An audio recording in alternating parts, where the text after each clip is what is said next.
اعوذ باللہ من الشیطان الرجیم بسم اللہ الرحمن الرحیم الصلاۃ والسلام علیک یا رسول اللہ وعلی آلک وصحابک یا نبی اللہ الصلاۃ والسلام علیک یا رسول اللہ وعلی آلک وصحابک یا رحمۃ للعالمین۔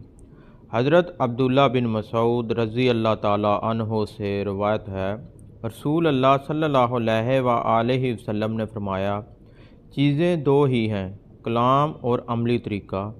تو بہترین کلام اللہ کا کلام ہے اور بہترین طریقہ حضرت محمد صلی اللہ علیہ وآلہ وسلم کا طریقہ ہے۔ خبردار، نئے نئے کاموں سے بچو۔ سب سے برے کام وہ ہیں جو دین میں نئے ایجاد کیے گئے ہوں۔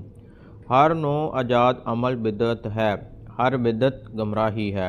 خبردار، تم میں لمبی زندگی کا خیال پیدا نہ ہو جائے، ورنہ تمہارے دل سخت ہو جائیں گے۔ خبردار، جو کچھ آنے والا ہے وہ قریب ہی ہے، دور تو وہ ہے جو آنے والا نہیں۔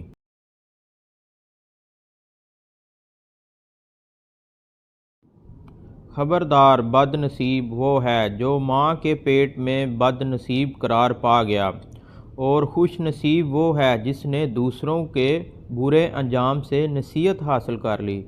خبردار، مومن سے جنگ کرنا کفر ہے اور اسے گالی دینا فسق ہے۔ کسی مسلمانوں کے لیے حلال نہیں کہ 3 دن سے زیادہ اپنے مسلمان بھائی سے قطع تعلق کیے رہے۔ خبردار، جھوٹ سے بچو۔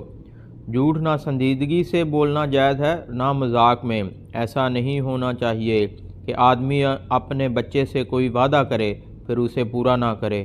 بلا شبہ جھوٹ گناہ کی طرف لے جاتا ہے اور گناہ جہنم کی طرف لے جاتا ہے۔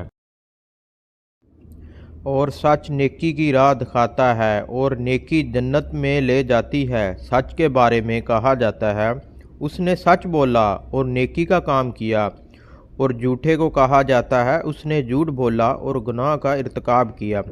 خبردار، بعض اوقات ایسے بھی ہوتے ہیں کہ بندہ جھوٹ بولتا رہتا ہے حتیٰ کہ اللہ کے ہاں اسے کذاب لکھ دیا جاتا ہے۔ سنن ابن ماجہ حدیث نمبر